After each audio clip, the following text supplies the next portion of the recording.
Hey peeps, this video is for percussion. So we're going to be talking about a few things in this video and then looking at a certain snare part in Pirates of the Caribbean. First thing that we're going to talk about is the positioning of our drum. Right here you can see I have the drum as it was left by students before we went into quarantine.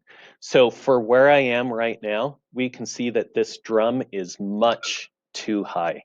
So first thing we're going to do is adjust this drum down so that it can be in a better position for us. Now, most of you, when you're at home, probably want to practice in a seated position. If you do, you want to make sure that drum is in the right position for you.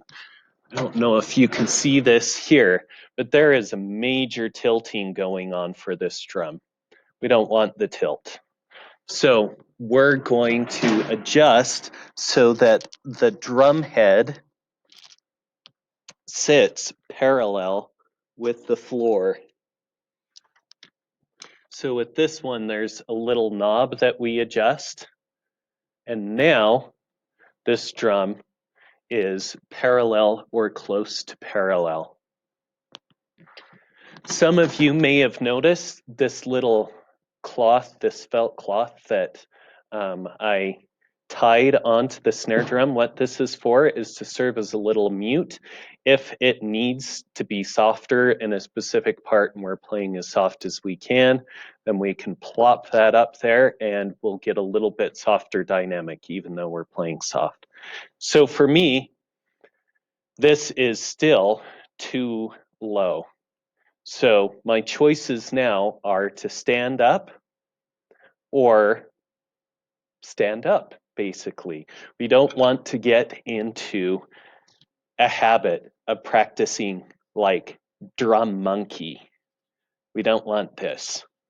It's too high, and that's why people have been tilting it, is because they've been putting up the drum too high for them in general.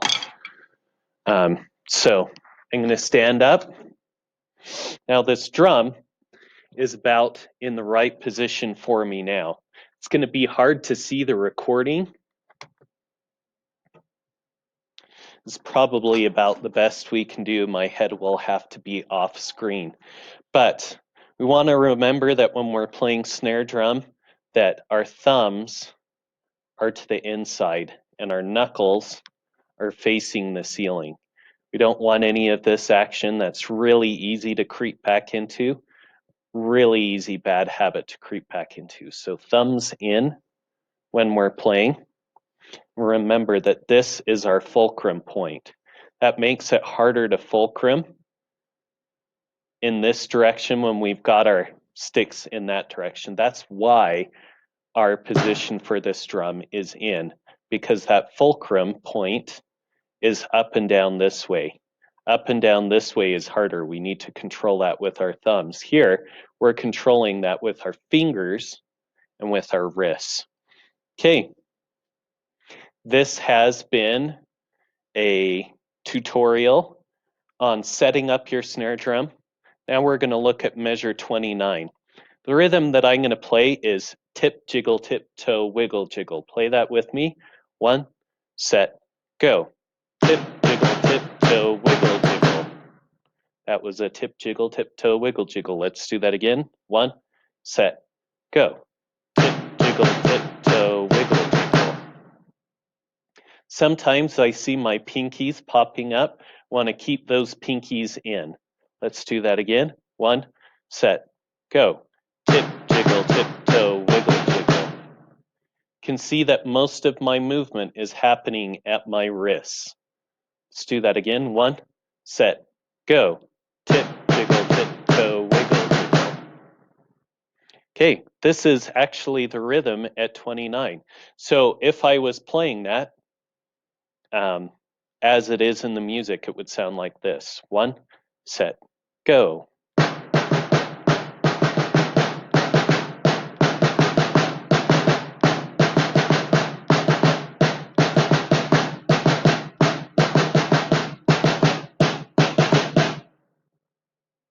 can see that mostly my sticks are staying this far away from the drum. It's very close. Anytime we're getting up here, this is like the loudest you ever want to play. This is ridiculous loud. Your parents will kill you. Um, so spare your life and make sure when you're practicing at home on your drums that you're keeping it within the standard range of dynamics, which, as a general rule, your hands are probably a little smaller than mine. So maybe a hand and a half above the drum, or maybe like 8 inches above the drum, is as far as you want to get when you're playing loud. I hope this tutorial has been helpful to you percussion players. I want you all to stay healthy, and I will see you later, my peeps.